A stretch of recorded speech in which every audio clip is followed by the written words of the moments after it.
Praise the Lord. കർത്താവിൻ്റെ ധന്യ തിരുനാമം വാഴ്ചപ്പെടുമാറാകട്ടെ. ഞാൻ ക്രിസ്തുവിൽ സ്നേഹിക്കുന്ന എല്ലാ ദൈവമക്കൾക്കും 7-ാം മാസത്തിൻ്റെ 7-ാമത്തെ പ്രഭാത വന്ദനം കൂടെ അറിയിക്കുന്നു. ലോകമെമ്പാടുമായിരുന്നു കൊണ്ട് ഈ പ്രഭാതവും ഈ വചന സന്ദേശം ശ്രവിക്കുന്ന എല്ലാ ദൈവദാസന്മാർക്കും ദൈവദാസിമാർക്കും വാത്സല്യ കുഞ്ഞുങ്ങൾക്കും എൻ്റെ ഹൃദയത്തിൻ്റെ ആഴമേറിയ സ്നേഹത്തെയും വന്ദനത്തെയും നന്ദിയും ഒപ്പം പ്രാർത്ഥനയും അറിയിക്കുന്നു. പ്രാർത്ഥനയോടുകൂടെ ഈ പ്രഭാതവും വചന സന്ദേശത്തിലേക്ക് നമുക്ക് പ്രവേശിക്കാം. കർത്താവിൻ്റെ ദാസിദാസന്മാരെ നമ്മെ കഴിഞ്ഞ നാളുകളിൽ നടത്തിയ ദൈവം നമ്മെ ഈ മാസം 7-ാം മാസം ശക്തമായ ദൈവ പ്രവൃത്തികളിൽ കൂടെ ദൈവിക ഉറപ്പിക്കൽ നമ്മുടെ ജീവിതത്തിൽ ഉണ്ടാകുമെന്ന് പ്രാരംഭമായി പരിശുദ്ധാത്മാവിൽ ദൂത് പറയട്ടെ.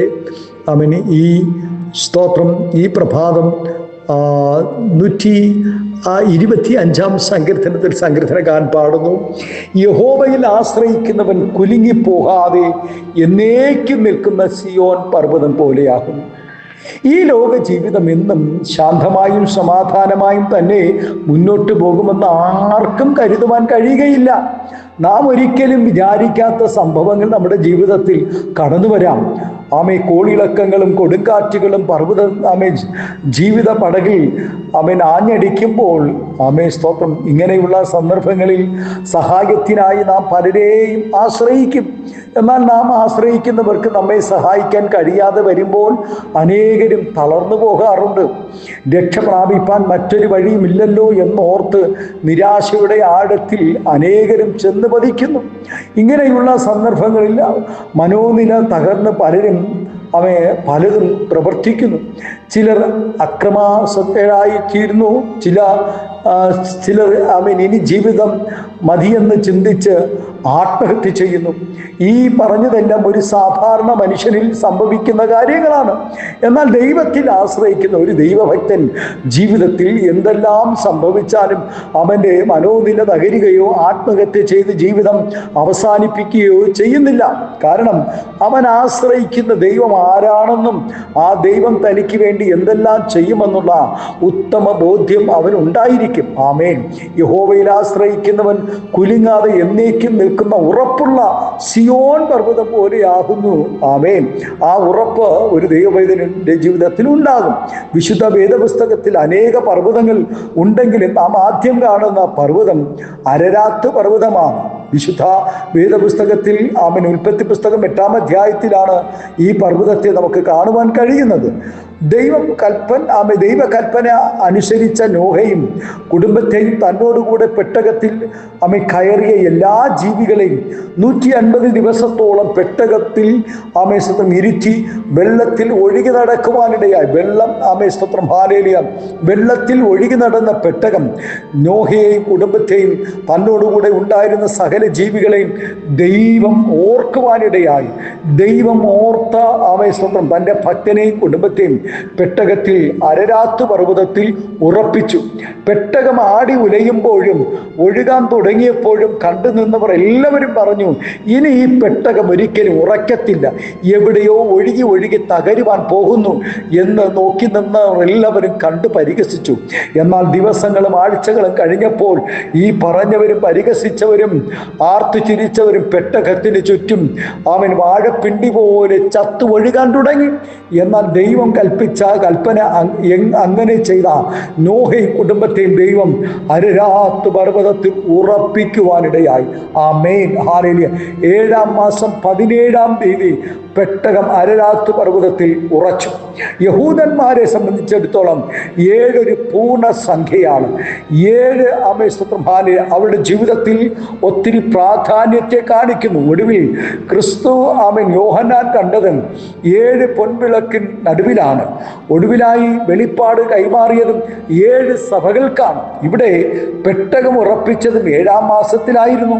6-ാം സൈന്യത്തിലെ സൈന്യാധിപനായ നയമാൻ തൻ്റെ കുഷ്ഠം മാറുവാൻ ഏലിശയുടെ അരികിൽ വന്നപ്പോൾ ഏലിശ ആളയച്ചു ചെന്ന് യോർദാനിൽ 7 പ്രാവശ്യം കുളിക്കാം, അപ്പോൾ നിന്റെ ദേഹം മുമ്പത്തെ പോലെ ആയിത്തീരും, നിശുദ്ധനാകുമെന്ന് പറഞ്ഞു. അവൻ പോയി 7 പ്രാവശ്യം യോർദാനിൽ മുങ്ങി ശുദ്ധനായി മടങ്ങി വന്നു. ഏലിയാവ് കർമ്മേലിൽ യാഗം കഴിഞ്ഞതിന് ശേഷം തൻ്റെ ശിഷ്യനോട്, നീ ചെന്ന് കടലിന് നേരെ നോക്കുക എന്ന് പറഞ്ഞു. അവൻ ചെന്ന് നോക്കിയിട്ട് ഒന്നുമില്ല എന്ന് പറഞ്ഞ് മടങ്ങി വന്നു. അതിന് അവൻ പിന്നെയും 7 പ്രാവശ്യം ചെല്ലുക എന്ന് പറഞ്ഞ് 7-ാം പ്രാവശ്യമോ അവനിതാ കടലിൽ നിന്നും ഒരു മനുഷ്യന്റെ കൈ പോലെ ഒരു ചെറിയ മേഘം പൊങ്ങി വരുന്നു എന്ന് പറഞ്ഞ് ആമേൻ സ്തോത്രം. 7-ാം പ്രാവശ്യം മടങ്ങി വന്ന തൻ്റെ ശിഷ്യന്റെ അധരങ്ങളിൽ നിന്ന് കേട്ട ഒരു ചെറിയ മേഘത്തിന്റെ വാക്ക് വലിയ മഴയുടെ മുഴക്കത്തിന് കാരണമായി തീർന്നുവെങ്കിൽ ഈ 7-ാം മാസം ആമേൻ ദൈവ പൈതലേ, ആമേൻ സ്തോത്രം, ദൈവത്തിന്റെ പ്രവൃത്തികൾ നിങ്ങളുടെ കുടുംബത്തിൽ വെളിപ്പെടുവാനിടയാകും. ആമേൻ സ്തോത്രം, ഹല്ലേലൂയ. ആമേൻ തലമുറകളിൽ വെളിപ്പെടുവാനിടയാകും. സമാധാനമില്ലാതെ നിന്റെ കുടുംബത്തിനകത്ത് തകർന്ന നിന്റെ ജീവിതത്തെ ദൈവം ഉറപ്പിക്കുവാനിടയാകും. ഈ 7-ാം മാസം ചില കുടുംബങ്ങളെ, തകർന്ന കുടുംബങ്ങളെ ദൈവം ഉറപ്പിക്കുവാനിടയാകും. ആമേൻ സ്തോത്രം, നഷ്ടപ്പെട്ടു പോയ ജോലിയെ ദൈവം ഉറപ്പിക്കുവാനിടയാകും. തകർന്ന വിദ്യാഭ്യാസ മേഖലകളെ ദൈവം ഉറപ്പിക്കുവാനിടയാകും. ആത്മഹത്യയുടെ വക്കുകളിൽ നിൽക്കുന്ന അനേക പ്രിയപ്പെട്ടവരെ ദൈവം ആത്മാവിൽ ഉറപ്പിക്കുവാനിടയാകും. രക്തം ജയമെടുക്കും യേശുവിന്റെ നാമത്തിൽ ഇന്ന് പ്രഭാതത്തിൽ സ്തോത്രം. ആമേൻ. പ്രിയ ദൈവപൈതലേ, ഈ വചന സന്ദേശം താങ്കൾ വിശ്വസിക്കുകയാണെങ്കിൽ ആമേൻ, അനുസരണയില്ലാത്ത തലമുറകളെ അനുസരണയുള്ളവരാക്കി ഉറപ്പിക്കുവാൻ ദൈവം പോകുന്നു എന്ന് ആമേൻ എത്ര പേർ വിശ്വസിക്കുന്നുണ്ട്? ഉപജീവനമില്ലാതെ ഭാരപ്പെടുന്നവർക്ക് വേണ്ടി ഈ 7-ാം മാസം ദൈവം ഉപജീവന മാർഗങ്ങളെ തന്ന് ദൈവം അത്ഭുതം ചെയ്യാൻ പോകുന്നു എന്ന് എത്ര പേർ വിശ്വസിക്കുന്നു? ഒന്നിലും സ്ഥിരതയില്ലാതെ കഴിയുന്ന അനേകരെ പെട്ടകം ഒഴുകി നടന്നതുപോലെ ഒഴുകി നടക്കുന്ന അനുഭവമുള്ളവരെ ഈ പ്രഭാതം സ്തോത്രം, ഹല്ലേലൂയ. പ്രിയ ദൈവപൈതലേ, ഈ വചന സന്ദേശം കേൾക്കുന്ന പ്രിയ ദൈവപൈതലേ, ദൈവത്തിൽ വിശ്വസിക്കാമോ? ദൈവം ഈ 7-ാം മാസം നിന്നെ സകലത്തിലും ഉറപ്പിക്കാൻ പോവുകയാണ്. ആമേൻ. 7-ാം മാസം ചില പ്രാർത്ഥനയുടെ മറുപടികളെ നിന്റെ കരങ്ങളിൽ തന്ന് ദൈവം ഉറപ്പിക്കാൻ പോവുകയാണ്. നിന്റെ കുടുംബത്തെ ഉറപ്പിക്കാൻ പോവുകയാണ്. നിന്റെ ജീവിതത്തെ ഉറപ്പിക്കാൻ പോവുകയാണ്. ആമേൻ സ്തോത്രം, ഹല്ലേലൂയ. നിന്റെ ശുശ്രൂഷകളെ ഉറപ്പിക്കാൻ പോവുകയാണ്. ഇന്ന് പകൽക്കാലം വിശ്വസിക്കാമോ? ആമേൻ. ഒരു ആമേൻ കൂടെ പറയാമോ? ഹല്ലേലൂയ. യേശുവിന്റെ നാമത്തിൽ ഈ 7-ാം മാസം ചില അത്ഭുതങ്ങൾ നീ കാണാൻ പോവുകയാണ് കുഞ്ഞെ. 7-ാം മാസത്തിൽ സ്തോത്രം, ഹല്ലേലൂയ. ആമേൻ. പെട്ടകം ഉറപ്പിക്കുന്നത് പോലെ നിന്നെ ഉറപ്പിക്കുന്നത് മാത്രമല്ല, നിന്റെ ജീവിതത്തിൽ ദൈവം ചില അത്ഭുതങ്ങൾ ചെയ്യാൻ പോകുന്നു. ഇന്നലെ വരെ കണ്ടിട്ടില്ലാത്ത ഇന്നലെ വരെ നീ പ്രാപിക്കാത്ത, ഇന്നലെ വരെ നിന്റെ കരങ്ങളിൽ ലഭിക്കാത്ത നന്മകളും അത്ഭുതങ്ങളും അടയാളങ്ങളും ഈ 7-ാം മാസം കുഞ്ഞെ നീ കാണാൻ പോകുകയാണ്.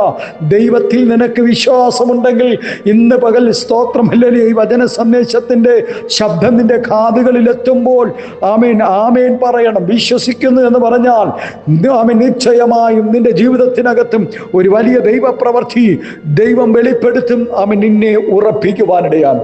ആത്മീയ നിലകളിൽ ആമേൻ ഒഴുകി നടക്കുന്ന ആത്മാവിൽ ആത്മാവിൽ ഉറയ്ക്കുവാൻ കഴിയാതെ, ആത്മീയ ജീവിതത്തിൽ ഉറയ്ക്കുവാൻ കഴിയാതെ, ഒന്നിലും സ്ഥിരതയില്ലാതെ, വാക്കുകളിൽ സ്ഥിരതയില്ലാതെ, ഉടമ്പടികളിൽ സ്ഥിരതയില്ലാതെ ഒഴുകി നടക്കുന്ന പ്രിയ ദൈവപൈതലേ, ഈ 7-ാം മാസം നിന്നെ സകലത്തിലും ഉറപ്പിക്കുന്ന ഒരു ദൈവകരം ഇന്ന് പകലിൽ വെളിപ്പെടാൻ പോവുകയാണ്. കണ്ണുകളെ അടയ്ക്കാമോ? ഒരു നിമിഷം നമുക്ക് പ്രാർത്ഥിക്കാം. പരിശുദ്ധ പിതാവേ, സ്നേഹവാനായ ഞങ്ങളുടെ നല്ല ദൈവമേ, അനുഗ്രഹവും പ്രശാന്തവുമായ നല്ല പ്രഭാതത്തിനായി നന്ദി നിറഞ്ഞ ഹൃദയത്തോടെ സ്തോത്രം ചെയ്യുന്നു. ഈ പ്രഭാതം ആത്മാവിൽ കർത്താവേ നിന്റെ ജനത്തോട് സംസാരിച്ചത് അവർ വിശ്വസിച്ചാൽ അതങ്ങനെ അവരുടെ ജീവിതത്തിൽ സംഭവിക്കട്ടെ. യേശുവിന്റെ നാമത്തിൽ തലമുറകൾ അനുസരണയില്ലാതെ കർത്താവേ സ്തോത്രം, കുടുംബ ജീവിതം തകർന്ന നിലകളിൽ കർത്താവേ അവനെല്ലാം ഉറക്കട്ടെ. യേശുവിന്റെ നാമത്തിൽ ദൈവത്താൽ ഉറപ്പുള്ളതായി മാറട്ടെ. വചനത്തിൽ ഉറക്കട്ടെ, പ്രാർത്ഥനകളിൽ ഉറക്കട്ടെ, ആത്മാവിൽ ഉറക്കട്ടെ. യേശുവിന്റെ നാമത്തിൽ ഇന്ന് പകൽക്കാലം കർത്താവേ ഏതെല്ലാം ഈ ലോകയാത്രകളിൽ കർത്താവ് കർത്താവെ തകർന്നു പോകുമെന്ന് ഭാരപ്പെട്ടുകൊണ്ടിരിക്കുന്ന ഏതൊക്കെ വിഷയത്തിൻ്റെ നടുവിൽ അവൻ സ്തോത്രം ദൈവത്തിൻ്റെ പ്രവർത്തികൾക്കായി പ്രാർത്ഥിക്കുന്നുവോ ആ സകല വിഷയങ്ങൾക്കും എൻ്റെ സ്വർഗത്തിലെ ദൈവം മറുപടി നൽകാതിരിക്കണം. എല്ലാവിധമായ നന്മകളും അനുഗ്രഹങ്ങളും പകരണം. സ്വർഗം അത്ഭുതം ചെയ്യും, മഹത്വം പങ്കെടുക്കണം. യേശുവിൻ്റെ നാമത്തിൽ കൃപയോടെ പ്രാർത്ഥന കേൾക്കണമേ സ്വർഗീയ നല്ല പിതാവേ. Amen, amen. Thank you. God bless you. ദൈവം എല്ലാവരും ഈ പ്രഭാതം ധാരാളമായി അനുഗ്രഹിക്കട്ടെ. Thank U.